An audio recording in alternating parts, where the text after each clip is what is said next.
வாக்கர்த்தா விவசம்ருக்தௌ வாக்கர்த்தா பதிபக்தஜே ஜெகதப்பிதரௌ வந்தே பார்வதி பரமேஸ்வரம். எல்லாமல்ல உமா மகேஸ்வரனுடைய திருவடிகளையும் என்னுடைய உபாசனை தேவதை அன்னை வாராகி அம்பாளுடைய மலரடிகளையும் பணிந்து முதல்ல அவங்க எல்லாருக்கும் வாராகியுடைய நல்ல ஆசீர்வாதங்கள். ஜெய் வாராகி, ஜெய் ஜெய் வாராகி. வாராகியுடைய ஆசீர்வாதங்கள் உங்களுக்கு கிடைக்கட்டும். டிசம்பர் மாத ராசி பலன். டிசம்பர் மாதத்தை பொறுத்தவரையில் ரொம்ப எதிர்பார்ப்போடு காத்திருக்கக்கூடிய ஒரு அற்புதமான ஒரு மாதம். காரணம் என்னன்னு கேட்டிங்கனாக்கா, இப்போ தான் சனி பகவானுடைய வக்ரம் நிவர்த்தி அடைந்திருக்கிறது. எனக்கு தெரிஞ்சு இந்த சனி வக்ர காலங்களில் 12 ராசி அன்பர்களும் ஒரு நல்ல ஸ்டேஜில் இருக்கிறாங்க, ஒரு நல்ல ஃபேமிலி பொசிஷனில் இருக்கிறாங்க, அல்லது ஒரு நல்ல ஜாப் பொசிஷனில் இருக்காங்க, அல்லது ஒரு பிஸ்னஸ் ஒரு நல்ல பொசிஷனில் இருந்துகிட்டு இருக்கு அப்படின்னு ரொம்ப நம்பிக்கையானவர்கள் கூட சற்று தடுமாறக்கூடிய வகையிலோ, அல்லது இதுவரையிலும் நான் வாழ்க்கையில் இப்படி ஒரு சுச்சுவேஷனை நான் ஃபேஸ் பண்ணதே இல்லைங்க அப்படின்னு சொல்கிற மாதிரி ஒரு இக்கட்டான சூழ்நிலையை சந்தித்ததோ, அல்லது புதுசாக எதிரிங்க உருவாகிட்டாங்க சாமி, இதுவரையிலும் எனக்கு நண்பர்களாக இருந்தவர்கள் ரொம்ப ஃப்ரெண்டுங்க அவன் எனக்கு, ஆனால் அவனே இப்போ எதிரியாக மாறிட்டான், இந்த மாதிரி நடப்பான். நான் ரொம்ப நம்பிக்கையாக, நீங்கள் யார் பேரில் அதிகமாக நம்பிக்கை வச்சுருக்கிறீங்களோ அந்த நம்பிக்கையானவர்களே உங்களுக்கு எதிர்மறையானவர்கள். அப்படி இல்லைன்னா இன்னொன்று கூட சொல்லலாம், நான் யாரெல்லாம் நீங்கள் யாரையெல்லாம் நன்னா இருக்கணும், அவன் ரொம்ப கஷ்டப்படுறாங்க, அவங்க நல்லா இருக்கட்டுங்க அப்படின்னு நீங்கள் யாரை பாவம் பார்க்குறீங்களோ அவனா அவங்கள பதம் பார்த்துருப்பான். யாரெல்லாம் நீங்கள் நல்லா இருக்கணும், அவன் நல்லா இருக்கட்டும் சாமி பரவாயில்ல, அவங்க வீடு வாங்கலைங்க, அவன் இன்னும் ஒரு இடம் வாங்கலைங்க, ஒரு எப்படியா சாமி அவங்க ஒரு வீட்டை வாங்கி கொடுங்க அப்படின்னு நீங்கள் யாருக்காக பிரார்த்தனை செய்கிறீர்களோ, மனம் இறங்குகிறீர்களோ, உருகுகிறீர்களோ, அவங்க எல்லாருமே கூட உங்களுக்கு எதிரிகளாகவோ அல்ல மறைமுகமான ஏதேனும் ஒரு சில விஷயங்களை செய்திருக்க வாய்ப்புகள் உண்டு. இதெல்லாம் இந்த சனி பகவானுடைய வக்ரகாலம் ஜூன் மாதம் 30ஆம் தேதியிலிருந்து நவம்பர் மாதம் வரையிலும் கடுமையான காலகட்டம். கற்பனைக்கு எதிர்மறையாக நீங்கள் என்ன நினச்சிங்களோ, என்ன ஃபீல் பண்ணீங்களோ, லைஃப் ஸ்டைல் எப்படி இருக்கணும்னு நினச்சிங்களோ அது எல்லாமே உல்டாவா 50% அப்படியே உல்டா நடந்தால் எப்படி இருக்கும் அதை போல மாறி நடந்திருக்கும். அப்போ இந்த சூழ்நிலை முற்றிலுமாக உங்களை விட்டு இந்த கஷ்டகாலங்கள் விலகுகிறது எனதருமை அன்பு பக்தர்களே. அப்போது முக்கியமான இந்த டிசம்பர் மாதத்தில் நான் உங்களுக்கு சொல்லக்கூடிய ஒரு நல்ல அற்புதமான செய்தி, ஒரு மகிழ்ச்சியான செய்தி உங்களுக்கு ஒன்று இருக்குது அப்படின்னாக்கா, சனி பகவான் வக்ர நிவர்த்தி அடைந்திருக்கிறார் எனதருமை அன்பர்களே. இனிமேல் அதிலும் குறிப்பாக பிறந்திருக்கக்கூடிய இந்த கார்த்திகை மார்கழியை உள்ளடக்கிய டிசம்பர் மாதம், ஆங்கிலத்திற்கு டிசம்பர் மாதம் நிச்சயமாக உங்களுடைய எதிர்பார்ப்புகளை பூர்த்தி செய்யும்.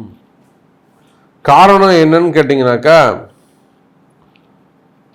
செவ்வாய் சுக்கிரனும் சப்தமமாக சந்தித்துக் கொள்கிறார்கள். மகரத்திலே சுக்கிரன், கடகத்தில் செவ்வாய், 7க்கு 7 சமமாக 2 அசுப கிரகங்கள். இதெல்லாம் விபரீத ராஜயோகம்னு சொல்லுவாங்க. இதெல்லாம் விபரீத ராஜயோகம் அப்படின்னு சொல்லுவாங்க. செவ்வாயும் சுக்கிரனும் சமசப்தமமாக இருக்கிறது அது தோஷம், அப்படி இருக்கக்கூடாது. அதனால தான் அது விபரீத ராஜயோகம். உங்கள் பர்த் சார்ட்டை பொறுத்து இந்த தோஷம் ஒரு சிலருக்கு யோகமாக மாறிவிடும். புரியுதுங்களா? இது தோஷம்தான், இந்த காம்பினேஷன் இருக்கக்கூடாது. இந்த பிளானட்ஸோடைய இந்த சமசப்தமாக 180 டிகிரி இருக்கக்கூடாது, தப்பு. ஆனால் இந்த அமைப்பு உங்களை போன்ற எவரேனும் ஒருவருக்கு விபரீத ராஜயோகமாக மாறி உங்கள் கஷ்டங்களை எல்லாம் விளக்கி திடீர்னு ஒரு வளர்ச்சியை கொடுத்துரும், ஒரு நல்ல டாப் ரேங்கில் கொண்டு போய் உட்கார வச்சிரும் உங்களை. அப்போ அது உங்கள் ஜாதகத்தில் இருக்கான்னு நீங்கள் அதை செக் பண்ணிக்கணும். அப்போ கடகத்தில் செவ்வாய் நீச்சமடைந்திருக்கிறார். அதே போல் மகர சுக்கிரன் அவ்வளோ சிறப்பு இல்லை. போச்சுன்னா மீனத்தில் ராகு, கன்னியில் கேது, எல்லாவற்றுக்கும் மேலாக சூரிய பகவான், சூரியனும் செவ்வாயும் திரிகோணத்திலே அமைந்திருக்கிறார்கள். திரிகோணத்தில் 3 கிரகம். யார் யார்? ராகு, செவ்வாய், சூரியன், புதன். அவை இந்த 3 கிரகங்களும் சுயாட்சி திரிகோண தொடர்பிலே இருக்கிறார்கள். ஸோ அற்புதமான கிரக காம்பினேஷன்ஸ் இருக்குது. மெயினாக சூரியன் ராகு தொடர்பு. அரசியலில் ஈடுபட்டு இருக்கக்கூடியவர்கள், அரசியல் தலைவர்கள், இவங்களுக்கெல்லாம் மிக சிறப்பான முறையில் அமையப்போகுது. குறிப்பாக அரசியலில் ஈடுபட்டிருக்கக்கூடியவங்களுக்கு நல்ல முன்னேற்றம், வருமான யோகங்கள்லாம் ஏற்பட போகுது. இந்த சூரியனுக்கும் குரு சூரியன் தொடர்பு அங்கே ஏற்படுகிறது. இதெல்லாம் ஒரு நல்ல பதவி யோகத்தை உங்களுக்கு கொடுக்கும். நல்ல பொசிஷன், அந்த பதவி யோகத்தை உங்களுக்கு கொடுக்க போகுது. சரி, வாருங்கள். இதுதான் கிரக அமைப்பு. இன்னும் டீப்பாக உள்ள போயிட்டு பார்க்கலாம். வாருங்கள். அன்பார்ந்த ரிஷப ராசி அன்பர்களே, ரிஷபராசி அன்பர்களே, நல்ல நேரம் பிறந்திருக்கிறது. நான் இப்போ தான் பதிவில் சொன்னேன். சனி பகவானுடைய வக்ரம், இந்த சனி பகவானுடைய வக்ரகதியில் பல நல்ல ஸ்தானங்களில், உயர்ந்த இடங்களில் இருந்தவர்கள் கூட, நல்ல பொசிஷனில் இருந்தவங்க கூட, நல்ல ஒரு பேங்க் பேலன்ஸாக இருக்கலாம், அல்லது ஒரு ஹேண்ட் கேஷாக இருக்கலாம், அல்லது ஒரு நல்ல பிஸ்னஸ் பேக்ரவுண்டாக இருக்கலாம், ரொட்டேஷனாக இருக்கலாம், டெய்லி பிஸ்னஸாக இருக்கலாம். ஸோ நல்ல பொசிஷனில் இருந்திருப்பாங்க ரிஷபராசி அன்பர்கள். இந்த ஜூன் 30க்கு பிறகு கொஞ்சம் அவங்களே கொஞ்சம் பயப்படக்கூடிய வகையில் அல்லது ஏதேனும் மாற்றங்கள் ஏற்பட்டிருக்கும். மனசில் ஒரு பயங்கள் கூட ஏற்பட்டிருக்க வாய்ப்புகள் உண்டு.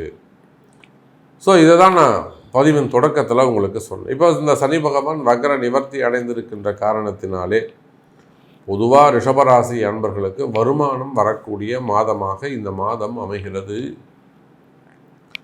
கவலை வேண்டாம் ரிஷபராசி அன்பர்களே, உங்களுடைய கஷ்டம் விலகியது. இன்னும் உங்களுக்கு வேலை கிடைக்கலையா? வேலைக்கு தொடர்ந்து முயற்சி பண்ணிக்கிட்டே இருக்கீங்களா? நிச்சயமாக கவலையே படாதீங்க. நாமளும் தொடர்ந்து அந்தந்த மாதம் நீங்கள் என்ன செய்யணும், என்ன மாதிரியான பரிகாரங்கள் செய்யணுங்கிறத வழிகாமிச்சுக்கிட்டு தான் இருக்கும். அப்போ இன்னும் உங்களுக்கு வேலை கிடைக்கல அப்படின்னு சொன்னாக்கா நிச்சயமாக நீங்கள் உங்களுடைய ஒரு முறை உங்களுடைய பிறப்பு ஜாதகத்தை கொடுத்து ஒரு அனலைஸ் கேட்டு வாங்கிக்கிறது, அட்வைஸ் கேட்டு வாங்கிக்கிறது சிறப்பு. அப்போ அந்த பரிகாரங்களை அறிந்து செய்வீர்களே. ஆனால் இதுதான் தருணம், இதுதான் நேரம்.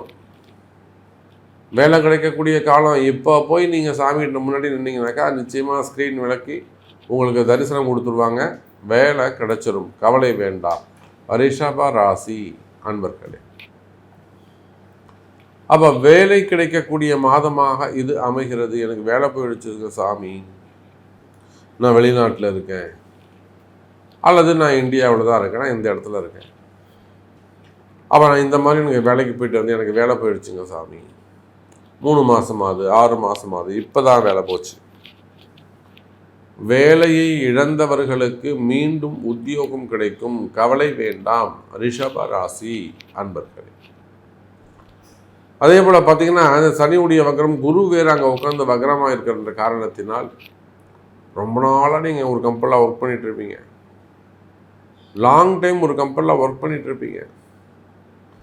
அந்த கம்பெனியில் ஒரு பெரிய ப்ராப்ளம் ஏற்பட்டு உங்கள் பேரில் ஒரு வீண் பெரிய அவமானங்கள், செய்யாத குற்றத்துக்கான தண்டனை, உங்கள் பேரில் ஒரு பெரிய பழியை போட்டு உங்களை ஒரு இன்சல்ட் பண்ணுற மாதிரி செய்து உங்களை தானாக நீங்களாக வெளியே போகிற மாதிரி கழுத்தை பிடிச்சி வெளியே தள்ளுற மாதிரி தள்ளி விட்டுட்டு ஒரு வம்பு வழக்குக்கான கலகத்தை ஏற்படுத்துவார்கள். கவனம் தேவை.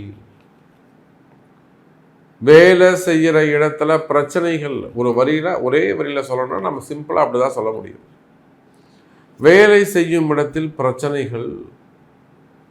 வேலை போயிடுச்சுங்க சாமி, அதுவும் நான் ஒரு நல்ல ரேங்க்கில் இருந்தேங்க, ஒரு ஹையர் பொசிஷனில் இருந்தேன் சார். இந்த மாதிரி ரேங்க்கில் நான் யாருமே இருக்க மாட்டாங்க. ஜிஎம்மாக இருந்தேன், சிஇஓவாக இருந்தேன், அதுக்கு மேலே இருந்தேன். அப்போ இந்த மாதிரி ஒரு நல்ல பொசிஷனில் இருந்தேன் நான். இப்போ எனக்கு வேலை போயிடுச்சுங்க. ரெண்டாவது ஒரு வம்பு வழக்கு வரா மாதிரி இருக்குது. வேலை செஞ்ச இடத்துல ஒரு வீணாக ஒரு பழியை போட்டு என் பேரில் ஒரு கம்ப்ளைண்ட் கொடுக்குற மாதிரி, ரைஸ் பண்ணுற மாதிரி இருக்குது. எனக்கு இன்னும் ரிலீவிங் ஆர்டர் கொடுக்கல, எனக்கான செட்டில்மெண்ட்ஸ் கொடுக்கல. இந்த மாதிரியெல்லாம் நம்ம நிறைய ரிஷபராசிக்கு பார்க்குறோம். நான் ப்ரமோஷன் வரும்னு எதிர்பார்த்துருந்தா கடைசியில் என்னை வேலையை விட்டு வேணும்னே டார்கெட் பண்ணி என்னை தூக்கிட்டாங்க சார். இதெல்லாம் சொல்லக்கூடிய நிறைய ரிஷபராசி என்பர்களையும் நம்ம பார்க்குறோம். அல்லது வேலை செய்கிற இடத்துல ரொம்ப டார்ச்சர் கொடுக்கறது, இம்சை பண்ணுறது, நிம்மதி இல்லாமல் இருக்கிறது, வேணும்னே உங்களுக்கு உயர் அதிகாரிகள் ஹையர் ஆஃபீஸர்ஸ் அப்படி அமைச்சு போயிடுறது. அப்போ இந்த மாதிரியெல்லாம் வேலை செய்யும் இடத்தில் உங்களுக்கு பிரச்சனைகள் இருக்குமே ஆனால், அது முதலாளியாக இருந்தாலும் பரவாயில்ல, இப்போ வேலை செய்கிற இடத்துல உங்களுக்கு பிரச்சனைகள் இருக்குமே ஆனால் கவலை வேண்டாம் ரிஷப ராசி அன்பர்களே. இந்த டிசம்பர் மாதம் அது சரியாகும். அப்படியும் சரியாகலைன்னா கவலையே படாதீங்க. ஒரு முறை உங்கள் ஜாதகத்தை பார்த்துக்கலாம். வாராகி இருக்கிறாள், பரிகாரம் பண்ணிட்டா போச்சு. அவன் எவ்வளோ பெரிய ஆளாக இருந்தாலும் சரி தான், நம்ம பார்த்துக்கலாம். வாராகி பூஜை பண்ணிப்போம். அப்போ ஜெயிக்கக்கூடிய மாதமாக இந்த மாதம் அமைகிறது. கவலை வேண்டாம் ரிஷப ராசி என்பர்களே. உங்களுடைய எதிரி யாராக இருந்தாலும் பரவாயில்ல, உங்களுடைய கோரிக்கைகள் தர்மமாக இருக்குமே ஆனால், நியாயமாக இருக்குமே ஆனால், நீங்கள் சொல்லக்கூடிய உங்களுடைய எதிர்பார்ப்புகள் தர்மத்துக்கு கட்டுப்பட்டதாக இருக்குமே ஆனால், அன்னை வாராகி உங்களை காப்பாற்றுவாள். அதுக்கெல்லாம் வாராகி பூஜை உண்டு. எதிரிகளுடைய தொந்தரவுகளாக இருக்கலாம், எவ்வளோ பெரிய எதிரியாக இருந்தாலும் பரவாயில்ல, அவன் கையில் நாட்டுக்கே ராஜா வேணாலும் சரிதான், வாராகிக்கு கட்டுப்பட்டுத்தான் ஆகணும். புரியுதா? எத்தனையோ நண்பர்கள் பணங்காசை கொடுத்து ஏமாந்தவங்களாம் எத்தனையோ பேர் நம்மகிட்ட வாராகிட்ட ஜெயிச்சவங்க இருக்காங்க. செலவாகும். பணங்காசை கொடுத்து ஏமாந்தவர்கள் மீண்டும் பணத்தை பெறுவார்கள். சரி, அப்போ உத்தியோகம் சிறப்பானதாக இருக்கும். உத்தியோகம் நல்ல முன்னேற்றம் இருக்கும். ஒரு சில ரிஷப ராசி அன்பர்களுக்கு ஜாப்ல நல்ல முன்னேற்றம் வருவதற்கு வாய்ப்புகள் உண்டு. ரிஷப ராசி நேயர்கள். அதே போல் பார்த்தீங்கன்னாக்கா மெயினாக ஜாப்னு நம்ம சொல்லும்போது சினிமா துறையை சார்ந்தவர்கள், அதே போல் ரியல் எஸ்டேட் செய்யக்கூடியவர்கள், கார்மெண்ட்ஸு, டெக்ஸ்டைல் பிஸ்னஸில் ஒர்க் பண்ணக்கூடியவங்க, அல்லது டெக்ஸ்டைல் பிஸ்னஸ் செய்யக்கூடியவர்கள், பில்டர்ஸு, கன்ஸ்ட்ரக்ஷன்ஸு, கான்ட்ராக்டர்ஸு, இந்த மாதிரியான பிஸ்னஸ் செய்யக்கூடியவர்கள், ஹாஸ்பிட்டல்ஸ் வச்சு டாக்டர்ஸ் ஹாஸ்பிட்டல்ஸ் வச்சு நடத்தக்கூடியவர்கள், ஆடிட்டர்ஸ், இதை போன்ற தொழில் செய்யக்கூடியவர்கள், இவங்க எல்லாருக்குமே கூட ரிஷப ராசி நேயர்களை இந்த மாதம் சிறப்பானதாக உள்ளது. அதே போல் மெயினாக கனிம வளங்கள், குவாரிகள் வச்சு நடத்தக்கூடியவங்க, க்ரஷர்ஸ் வச்சு நடத்தக்கூடியவங்க, அந்த மாதிரியான பிஸ்னஸ் செய்யக்கூடியவர்கள், இவர்களுக்கு கூட இந்த டிசம்பர் மாதம் நல்ல வருமானம் தரக்கூடிய மாதமாக அமைகிறது. எனதருமை ரிஷப ராசி நேயர்கள், வளர்ச்சிக்கான மாதம். பொதுவாக தொழிலில் நல்ல முன்னேற்றங்கள் இருக்கும். நான் எப்படியோ கட்டி காப்பாற்றி கொண்டு வந்த சமயம் எங்கள் அப்பா கொடுத்தாரு, எங்கள் அண்ணன் கொடுத்தாரு, இல்லை நானாகவே இந்த பிஸ்னஸை ஸ்டார்ட் பண்ணேன், நல்லா போயிட்டு வந்து இப்போ கொஞ்சம் டல்லாக இருக்குது. அப்போ இந்த பிஸ்னஸை ஸ்டடி பண்ண முடியுமா அப்படின்னு கேட்டிங்கனாக்கா நிச்சயமாக முடியும் ரிஷபராசி நேயர்கள். அப்போ அதுக்கான தொழில் வசியம் இருக்குது, அல்லது பிஸ்னஸ் நல்லா நடக்கிறதுக்கான வாராகி பூச்சிகள் இருக்குது. அப்போ பிஸ்னஸ் நல்லா நடக்கணுமா? கவலை வேண்டாம் ரிஷப ராசி நேயர்களே, பிஸ்னஸ் சிறப்பானதாக இருக்கும். நீங்கள் எந்த தொழில் செய்பவராக இருந்தாலும் சரிதான், எனி பிஸ்னஸ், உலகம் முழுவதும் நீங்கள் சின்ன சின்ன கடைகளாக இருக்கலாம், பெரிய சூப்பர் மார்க்கெட்டாக இருக்கலாம், ஷோரூம்ஸாக இருக்கலாம், அல்லது சினிமா துறையாக இருக்கலாம், திருமண மண்டபங்களாக இருக்கலாம், ஹாஸ்பிட்டல்ஸ் ஆகலாம், டாக்டர்ஸாக இருக்கலாம், ஷேர் மார்க்கெட்டு, ஸ்டாக் மார்க்கெட், இதெல்லாம் பிஸ்னஸ் பண்ணக்கூடியவங்களாக இருக்கலாம். அப்போ நீங்கள் எந்த தொழில் செய்பவராக இருந்தாலும் தொழில் அமைப்புகளை பொறுத்தவரையில் தொழில் அமைப்புகள் சிறப்பானதாக இருக்கும். அதே போல தான் மெயினாக லோன் ப்ராப்ளம், கடன் சுமைகள், கடன் பிரச்சனைகள். இந்த கடன் சுமைகள், கடன் பிரச்சனைகளை பொறுத்தவரையில் ரிஷப ராசி என்பர்களே கட்டுக்குள் வரும். என்னால் இந்த கடனை அடைக்க முடியுமா சாமி? தலையை மீறி போச்சு, ஒரே பயமாக இருக்குது. 30 கோடி இருக்குது, 6 கோடி இருக்குது, 5 கோடி இருக்குது, அல்லது 40 கோடி கடன் இருக்குது. அதிகப்படியான கடன் சுமைகள். அப்போ அந்த அதிகப்படியான கடன் சுமைகள் இருக்குமே, ஆனால் அந்த கடன் சுமைகள் எல்லாம் கூட விலகுவதற்கு வாய்ப்புகள் உண்டு. கடனை அடைக்கக்கூடிய வாய்ப்பு ஏற்படுகிறது. அவை எப்படி சாமி கடன் அடையும்? அதுக்கு நம்ம என்ன வழிபாடுகள் செய்ய வேண்டும் என்று சொன்னால் அதெல்லாம் அறிந்து செய்வீர்களே. ஆனால் நிச்சயமாக ரிஷபராசினியர்களே கடன் சுமைகள் குறையும். அதே போல் உடல்நிலை ஆரோக்கியம், எனக்கு ஏதோ ஒரு செய்வினை வச்ச மாதிரி இருக்குதுங்க சமயம். அடுத்த வீட்டில் எல்லாரும் உடம்பு சரியில்லாமல் போகுது. குறிப்பாக வீட்டம்மாவுக்கு எனக்கு செய்வினை கோளாறுகள், சாபங்கள், உடல்நல குறைவுகள், ஆப்ரேஷன்ஸு, இந்த ஆப்ரேஷன் பண்ணிக்கலாமா, அந்த ஆப்ரேஷன் பண்ணிக்கலாமா, குழந்தைக்கு இப்படி ஒரு நோய் இருக்குது, இந்த மாதிரியான உடல்நிலை பிரச்சனைகள், உடல் வியாதிகள் இருக்குமே. ஆனால் நோய் நொடிகள் குறைந்து நல்ல ஆரோக்கியமான திடகாத்திரமான ஆயுள் ஆரோக்கியம் கிடைக்கும். இன்னும் நிறைய பேர் சொல்லப்போனாக்கா அந்த ஃபிட்ஸு சம்மந்தப்பட்ட பிரச்சனைகள், குழந்தைகளாக இருக்கலாம், பெரியவங்களாக இருக்கலாம், அல்லது கிட்னி சம்மந்தப்பட்ட பிரச்சனைகளாக இருக்கலாம். அப்போ அந்த மாதிரி உடல்நல ஆரோக்கிய குறைவுகள் இருக்குமே. ஆனால் அது மறைமுகமான பிரச்சனையாக இருந்தாலும் அந்த மறைமுகமான பிரச்சனைகளும் சரியாவதற்கு வாய்ப்புகள் உண்டு ரிஷப ராசி அன்பர்களே.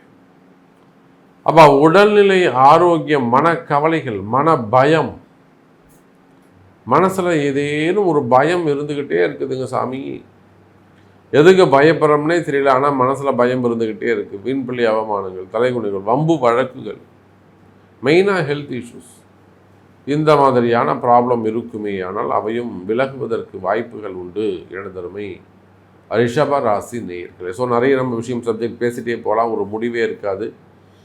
ஸோ உங்களுக்கு என்ன தேவை, உங்களுடைய கொஸ்டின்ஸ் என்ன, உங்களுக்கு என்ன நடக்கணும் என்பதை உங்களுடைய கேள்விகளை கொண்டு தொடர்பு கொள்வீர்களே. ஆனால் நிச்சயமாக அதற்கு பதிலளிக்கப்படும் என்பதை தெரிவித்துக் கொண்டு மீண்டும் ஒரு அற்புதமான பதிவில் உங்களை சந்திக்கிறேன். நன்றி, நமச்சிவாயம். ஜெய் வராகி, ஜெய் ஜெய் வராகி.